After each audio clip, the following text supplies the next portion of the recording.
Yeah, a lot of people watch Super Bowl for the game. A lot of people, non-sports fans, watch Super Bowl anyway for the commercials. But movie fans, we know what's up. We watch a Super Bowl. Well, I watch it for the football game primarily, but a lot of people watch Super Bowl for the trailers. And there were trailers aplenty to go around. And we're going to talk about what we think some of the best ones were here. Now, I'm going to point out, I'm not going to talk too much about the Wolverine, the Deadpool and Wolverine trailer, because we're going to talk about that more in depth and more laser focused as our next topic. But we'll talk about our favorite trailers. First of all, I got to mention that the Twisters trailer was better than I thought it would be. Because there's always a little bit of a problem with these natural disaster action movies. Like, it's not like, what was the one with John Cusack? 2012? Is that Oh, yeah. Right? Where it's just like, they're just trying to survive the disaster, right? But you get movies like, say, in like a Dante's Peak, you cannot fight the volcano. When Dwayne "The Rock" Johnson is doing San Andreas, he cannot jump out of the helicopter and do a rock bottom on an earthquake and stop the earthquake. And in Twisters, too, the first Twister was run from the tornadoes. They did something neat in this trailer, which was to suggest that they had developed a technology that they think can bust a tornado. And to me, that's an interesting movie idea. The fact that it's not just going to be the same movie as the first Twister. Drive towards it, get some data and run away. And oh no, something's going to go wrong, right? But there's actually a purpose to it. Like, we think we have developed something that could possibly save lives and break up a tornado as it's in process of doing its thing. I thought that was interesting. Seeing Glenn Powell in there was pretty good. Not my favorite trailer, not in my top 2 or 3 favorite trailers of the Super Bowl, but it was better than I thought. So that one was pretty good. The Wicked trailer was pretty damn good. Yeah. Now, they showed us like a good 15-minute presentation of Wicked at CinemaCon last year, and that presentation was absolutely mind-blowing. Like, it took me from not giving 2 craps about this movie to being very, very excited for it. Me too. The trailer wasn't as good as that presentation, but it was solid. It was good. Yeah. I know my wife loved it. I think a lot of people liked it too. So can I just say this shot though, real quick? Just so all I could think of was sadness. Before she turned green. Yeah. Sad. I'm sadness before she turns green. That's a great observation. So I like that a lot. The Deadpool trailer, again, we'll go into more details on the Deadpool trailer in a few minutes, but the Deadpool trailer was great. It was not what I was expecting, but it was great. Some truly iconic lines, and it felt like this trailer, and again, we'll talk about this more in a minute, it was Disney and Marvel and Ryan Reynolds right away telling all those people who were worried that Disney's not going to let Deadpool really be Deadpool. Yeah, no, they are. It took them 10 seconds to get to a pegging joke. 10 seconds in. And then as soon as he says the pegging joke, he looks Disney right at the camera, right? Oh. Like seconds into doing that. So it's like they immediately told people, oh, don't you worry. Our gloves were off. They let us do whatever we wanted to do, which was pretty cool. There are a lot of other trailers. The one that I liked the most, and I loved the Deadpool trailer. We'll talk more about it in a minute. But I think my favorite trailer was actually Kingdom of the Planet of the Apes. Now, I'm way more excited for Deadpool than I am for this movie, but this trailer was great. You remember they put out that first teaser for a while ago, and again, it was a good first teaser. They kind of give you a little bit of sense of the tone, the visual style. They don't go much into the story points or whatever. You usually wait for that for the second trailer to come. Well, the second trailer came. We have a much better idea about really what the movie's about. This villain king ape is terrifying. Just him, just go, what a glorious day, what a glorious day, what a glorious day. I'm like, this is freaky as hell. And I thought they set him up beautifully. Some great homages and real overtones of the original Planet of the Apes with like they're hunting humans, because we've obviously fast forward a couple of thousand years now at this point. I thought visually it's absolutely stunning. I already like the characters. The villain they've set up is masterful.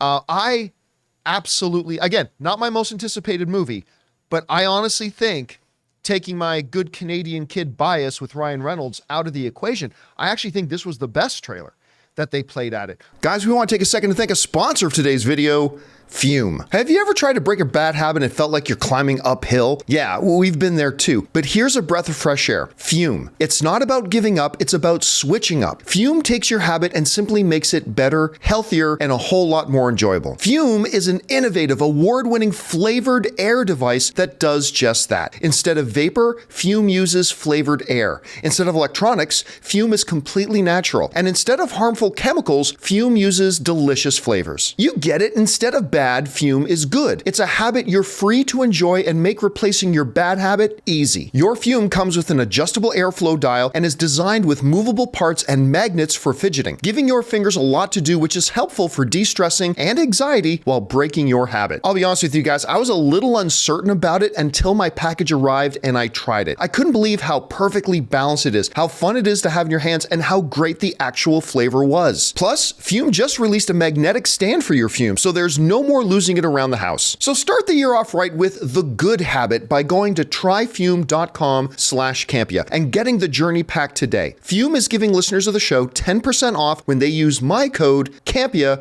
to help make starting the good habit that much easier. Rob, what were some of the other trailers that maybe stood out to you, and what ultimately was your favorite trailer? Well, I did like the Fall Guy. It was kind of funny. You know, they, of course, incorporated the Taylor Swift joke good. in there. I preferred the first trailer. Yeah, I did too. The tone of it was more, but I did like that trailer. Despicable Me 2? Mm-hmm. Or 4. Well, that IBM commercial they did? Despicable Me 4. Yeah, I mean, those are the two. But look, the ones that I was most interested in were Planet of the Apes and Deadpool. I'm a huge, like you, I'm a huge Planet of the Apes fan all the way back to when I was a little kid. It was, for me, Planet of the Apes and James Bond were the first franchises. Right. And, you know, they were Go Ape festivals on our independent TV station when I was growing up, so you could watch all 5 of the original movies.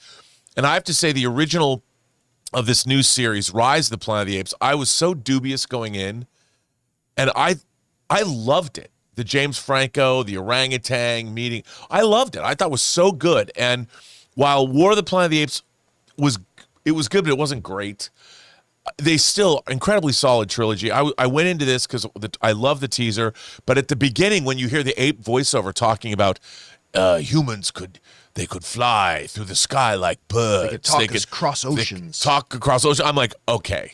I was like, immediately, this is what I want. And like, I'm like, what is this about? What does it mean, kingdom?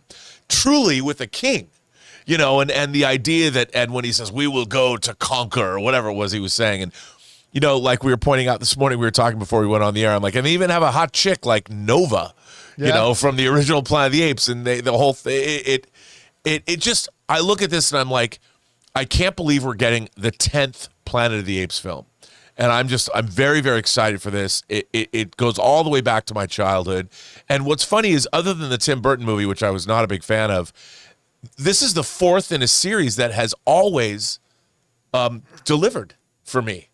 You know, maybe more so than others sometimes, but I looked at this and I'm like, what more could you possibly want from this movie? And like the first Rise of the Planet of the Apes, it's like coming out of nowhere. And the Twisters trailer, dude, I just can't believe that movie got made. And like you, I was like, the trailer's pretty good. But I'm like, why do I want to watch this movie? Okay, you've got interesting new technology. You can destroy tornadoes, but why do you have to drive into them? So, and I love that. My favorite thing about this trailer is, and I don't know if this is real, but when Glenn Plummer's in his truck and he has these drills that drill down into the ground, I don't know about that to hold your truck. I'm like, great. I want to do that. Yeah, I want to go on. I want to ride a tornado. If that's real technology, sign me up. As it rips your windows out and then you get sucked out. I don't care. Hey, I'm going to hold on to that. Car windows can hold in outer space. They can. That's right. If I can take a Fiero into orbit, I can ride a tornado. And I'm like, that's what I want to do it with Glenn Powell. With that smile, and I mean, that guy can do no wrong. Have you looked at the box office of his movie with Miss Sweeney? Yeah, I mean, it's not great, but it's pretty good for a $150 million for a rom-com? low-budget rom-com. Come on, man. He can do no wrong. I'll tell you, I've got a theory about why they have to drive into the tornado. My theory is that... Jonathan Kent's there? What's no, because I bet they have to be released in the eye of a tornado. Oh yeah. And that you can't guess where the tornadoes go. So you literally got to drive it. But you're right. That scene where the drills go down Come on. to hold it in place. Okay, that doesn't account for flying debris smashing through your windows, but that's okay. We'll let it go for movies then. But the Planet of the Apes one, there's almost like, not almost, there is a full circle thing to it, because in the first Planet of the Apes of this series, you have the guy discovering this ape that's more intelligent than the other apes, right? And it changes him and the way he looks at the world. Now we've come full circle to this Planet of the Apes movie where you have the ape finding a human who is more intelligent than the average human. So it's like they kind of come full circle on this. So I thought, what were some of the other trailers that I might be forgetting? I mean, there was If, but the If thing That they was kinda, great. We've been talking about yeah, that. I mean, though. If is something that I'm getting. I didn't like the idea at first, but I'm getting And A warmed Quiet up to it. Place. Yeah, but they dropped the trailer for that actually a couple Yeah. of days ago, right? Just like with they just ran it. in Despicable Me 4, they actually dropped the main trailer during the playoff games last week. Was there a Kung Fu? Oh yeah, Panda Kung Fu 4? Panda 4 Yeah. looked pretty fun. Yeah. I like the Kung. That's always delivered. I didn't love Kung Fu. I know. Okay. I did Now you're not both love saying it. Kung Fu Kung Fu. Panda 3, but I loved 1 and 2. Panda. And I'm kind of glad they've brought that back around. So what were maybe some of the other ones there? That's all. That's most of them at any rate. So Yeah. yeah, I think my favorite was the Planet of the Apes one. All right, guys, let us know. What were some of your favorite trailers from the Super Bowl last night? Jump on down to the description and let us know there. Hey guys, thanks so much for watching this video. Make sure you like the video, leave a comment, and subscribe to our channel. And don't forget, we have a daily podcast called the John Campea Show podcast, available on Apple Podcasts, Spotify, or your favorite podcasting app of choice. Go and subscribe to it today so it'll be there when you need it.